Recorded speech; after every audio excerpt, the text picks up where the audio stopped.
Rajaonarson dia nandray ny taranja homme, culture et société sy introduction à l'anthropologie.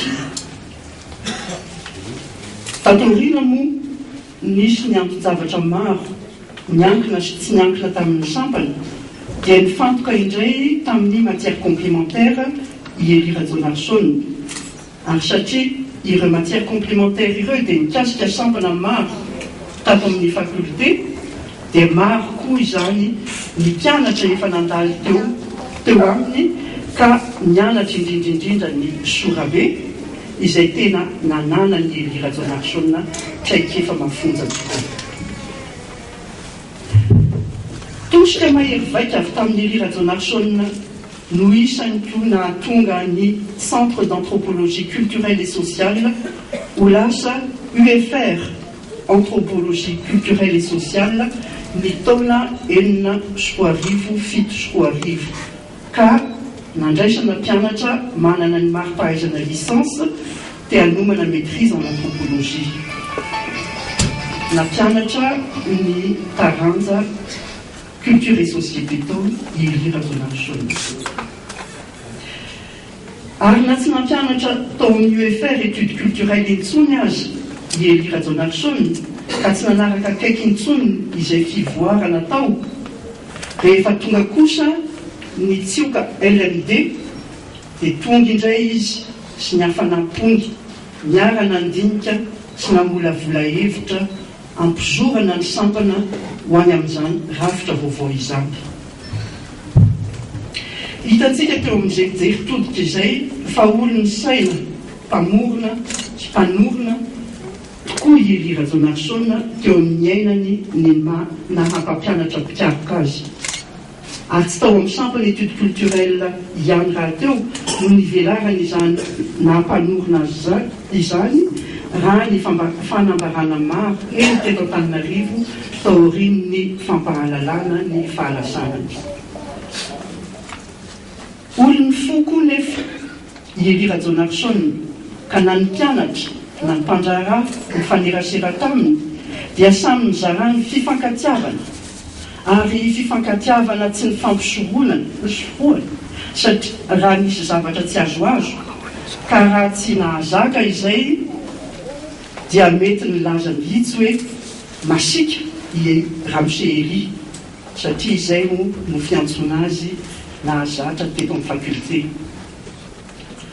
Marina fa noho ny andraikitra marobe misahany teto amin'ny faculté natany amin'ny lafiny fiainany i Rajaonarson rehetra tany, ary koa angamba noho na artiste ny Rajaonarson dia saingy sahirana matetika izahay taletsampana ny fandimby satria indraindray dia voatery mametraka teny miendrika baiko miady raha miantso fivorian'ny mpampianatra, ary i Rajaonarson no isany nahatonga izany. Asa nanana ny masotsivany manokana angamba izy ny fantena ny karazam-pivoriana tsy naitsy natrehany sy ireo tsy azo ny alana. Nisy mihitsy ny fotoana ny antsona azy manokana mba ho fampatsiahivana azy ny fitsipika fifampifehezana ahafahany asa ny sampana mizotra ara-dalàna, ary dia tsy nisy olana tamin'ny Rajaonarson koa nefa ny niady hevitra na amin'ny fotoana savorovoro na tamin'ny fotoana milamina. Ka natezitra tamin'ny Rajaonarson azy dia tsy mba nanaiky izy nitaritan'izany fahatezeran'izany ho any amin'ny ady. Ary raha sendra nisy olana teo amin'ny samy mpiara-miasa dia tsy zakany Rajaonarson mihitsy raha vao mahafantatra izy ny tsy hamaky batsilana izany ady izany, na eo ampahibe masony ny fivoriana na amin'ny fakana fotoana manokana iresahana amin'ny andaniny sy ny ankilany. Vao efa bolana izy angamba izay no natongavany Rajaonarson ny resaka manokana tamiko teny faravohitra, ka narendriny mihitsy ny varavarana izay zatra mivo ao amin'ny efitrano iasako, satria nisy toe-javatra tsy zaka ny fony sy ny sainy ary tiany ny fandiniana menada mba hitadiavana mba olana. Ary nampatsahiviny ahy tamin'izany ny tarigetrany anankiray hoe ny hevitro no miady amin'ny hevitrao fa izaho tsy hiady aminao ary ianao tsy avelako hiady amiko. Ramatoa Mamsoa Ramananarivo, Rojo, Ianja, Ilenja, zanaka ianareo ka antsoko amin'ny anarana fiantsonanareo. Nitodika aminareo amin'izay ny tenako. Izany sy izany no niarahanay tamin'ny Eli tao amin'ny sampana civilisation lasa sampana culturelle nandritry ny 15 taona. Araky ny teny napetrakay any anatin'ny valopy natolotray anareo tamin'ny alahady teo, nisy niady-hevitra nafana. Teo ny fifandirana madinidinika noho ny fifandraisandraisaka tsy nitovizana.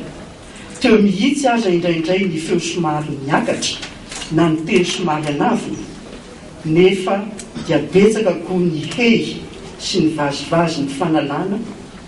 Maro ny fotoana tena nahatsapana ny maha iray aina. Niarahanay tamin'ny Eli ary atsarovanay azy avokoa izany rehetra izany, ary entinay milaza amin'ilay namanay ankehitriny hoe Elia mandria am-piadanany riroa. Sotrako vavy, sotrako.